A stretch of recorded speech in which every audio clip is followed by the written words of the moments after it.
really well, can't get the last touch. Has kind of been the feeling of it, right? Had a brilliant finish to that round, but unfortunately the bracket stage wouldn't treat him so kindly. Yeah, and this is the position. I just want to shout out to Danya here, because he actually mentioned that this position, this idea appeared on some of the boards when the players were discussing beforehand. White here, Gukesh with a beautiful pawn chain, the connect 4 that I like to rant on about, but Black can do the same. I should mention, Black can also push forward in the center. There's some tension here. It's a stylistic thing. Do you trade a set of pawns, or do you just push forward yourself, build your own nice pawn chain? I think this is more than just aesthetic. Firstly, you're opening up this bishop's diagonal. Secondly, you're getting ready to push pawns on this flank, and that's where the kings sit after all. And we talked about pawns pointing in a certain direction the other day. Black's pawns are pointing this way. That's indicated by the head of the pawn chain. That's the side he should attack on. That's the side the kings sit on as well. And White's pawn chain, nice, but it's not clear exactly what they are doing. So yeah, we see a question mark move for Gukesh this early. I know, this reminds me of the Fabiano Sindarov game. One of the tiebreak games, later ones, where Sindarov just pushed the pawn in the center early, completely locked the position, and Fabi didn't have much for the duration of the game. So yeah, what if Firouzja just pushed the pawn? Like, I'm a little bit confused. Like, what? I guess Gukesh is gonna just advance on the right side of the board. Yeah, he could advance. Firouzja will advance, and we could just see. I mean, this. I don't know. This type of pawn storm from Black just looks very promising against the White King. I like the point that you earlier made, David, about this position, right? You've got these two tempting options, which is why Alireza slowed down. You could grab that central pawn, trade it off early, and then try and target it. It's a more open position. It's got more open diagonals and lines to play for. Or you could go for this opposite side pawn chain.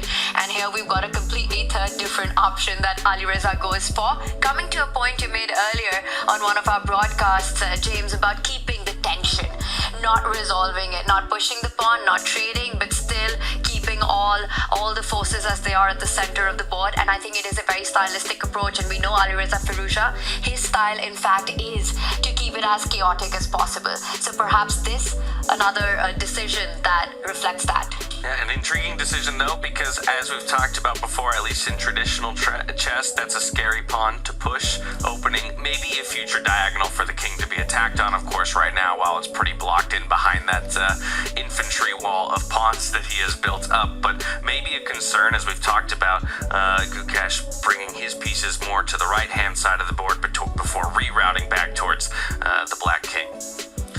Yeah, and clearly reflecting Alireza's kind of mindset right now. Just quick move. He had some very tempting options there, but he just wants to get this game done. And I've got to say, great start for Black. Like, occupying the center in traditional chess we talk about, but in this specific freestyle position, 909, it looks like he's the first one to get a grip in the center. He's the one who holds the key when things will open or when things close. Our top two boards still sitting on move number 1. Wow. Black players waiting to respond, but in our 5th place matchup,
5 of Freestyle Chess at Grand Slam. Straight into that 7th place matchup we go between Alireza Firouzja and Gukesh, because big developments here, David.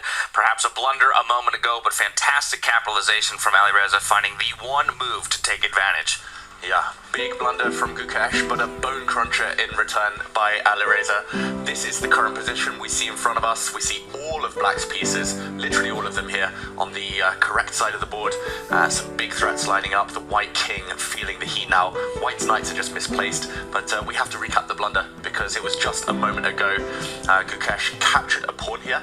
He's already in a bit of trouble, but the best solution was to trade off the bishops first, using the fact that there's currently a pin along the d-file, so trading bishops would have forced the black queen to a slightly worse square, and then he can capture this pawn safely. But he took first, maybe just anticipating that Firouzja would automatically recapture this pawn.